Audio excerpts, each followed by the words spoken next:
दोस्तों नमस्कार। फक्कड़ अड्डा में आपका स्वागत है।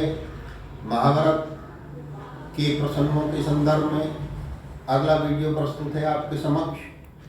पहले वीडियो में मैंने महाभारत की संक्षिप्त प्रस्तावना प्रस्तुत की और अब मैं शुरुआत करता हूँ उससे आगे। महाभारत ग्रंथ 18 पर्वों में विभक्त है, जिन्हें खंड भी कह सकते हैं। उन 18 पर्वों का नाम मैं सूक्ष्म सारांश के रूप में आपके समक्ष प्रस्तुत करता हूँ, जिसमें पहले पर्व का नाम है आदि पर्व। आदि पर्व में चंद्रवंशी राजाओं की चरित्र का वर्णन किया गया है। दूसरे पर्व का नाम है सभा पर्व, जिसमें युधिष्ठिर और दुर्योधन के बीच युद्ध क्रीड़ा का वर्णन है।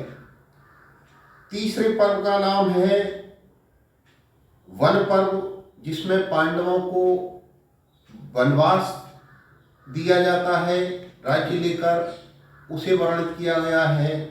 चौथे पर्व का नाम है विराट पर्व और इस पर्व में पांडवों के अज्ञातवास का बहुत ही सुंदर ढंग से चित्रण किया गया है। पांचवें पर्व में, जिसका नाम उद्योग पर्व है, इसमें भगवान श्री कृष्ण पांडवों की ओर से दूत बनकर दुर्योधन के दरबार में जाते हैं और शांति स्थापित करने का प्रयास करते हैं। छठवें पर्व का नाम भीष्म पर्व है। इस पर्व को सबसे ज्यादा महत्वपूर्ण माना जाता है, क्योंकि इस पर्व में युद्ध से पहले भगवान श्री कृष्ण अर्जुन को उपदेश देते हैं और लगभग 625 श्लोकों में 625 श्लोकों में बद्ध श्री कृष्ण और अर्जुन के संवाद को श्रीमद् भगवद गीता के नाम से भी माना जाता है, जो कि एक अनूठा ग्रंथ है हमारी भारतीय संस्कृति का, जो प्राणी मात्र के कल्याण के लिए महत्वपूर्ण है। इसके बाद 7वां पर्व आता है, जिसका नाम द्रोण पर्व है। द्रोण पर्व में अभिमन्यु के वध का चित्रण है और द्रोणाचार्य के वध का वर्णन किया गया है। 8वें पर्व में कर्ण पर्व में कर्ण का वध होता है। 9वें पर्व में, जिसे शल्य पर्व कहा जाता है, शल्य की अध्यक्षता में युद्ध का वर्णन है और शल्य का वध वर्णित है। 10वें पर्व में सौप्तिक पर्व, जिसका नाम है, उसमें अश्वत्थामा द्रोणाचार्य का पुत्र पांडवों के सोते हुए पुत्रों को मार डालता है, इसलिए इसे सौप्तिक पर्व कहा गया।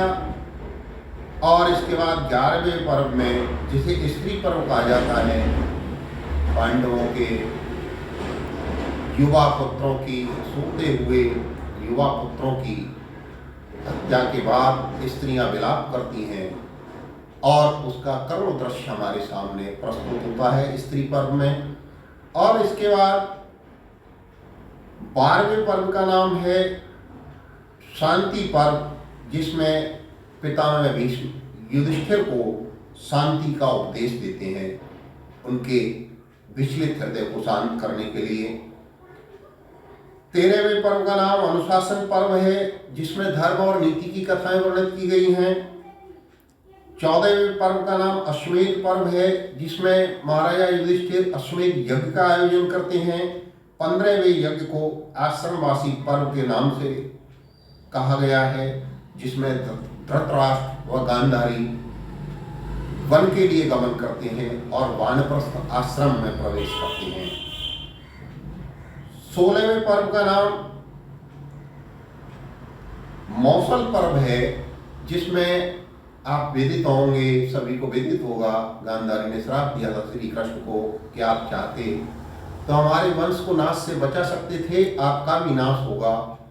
मूसल के द्वारा आपस में लड़कर यदुवंश नष्ट हो जाएगा, इसलिए इसका नाम मौसल पर्व है, जिसमें यादवों के आपस में लड़कर समाप्त हो जाने की कहानी है।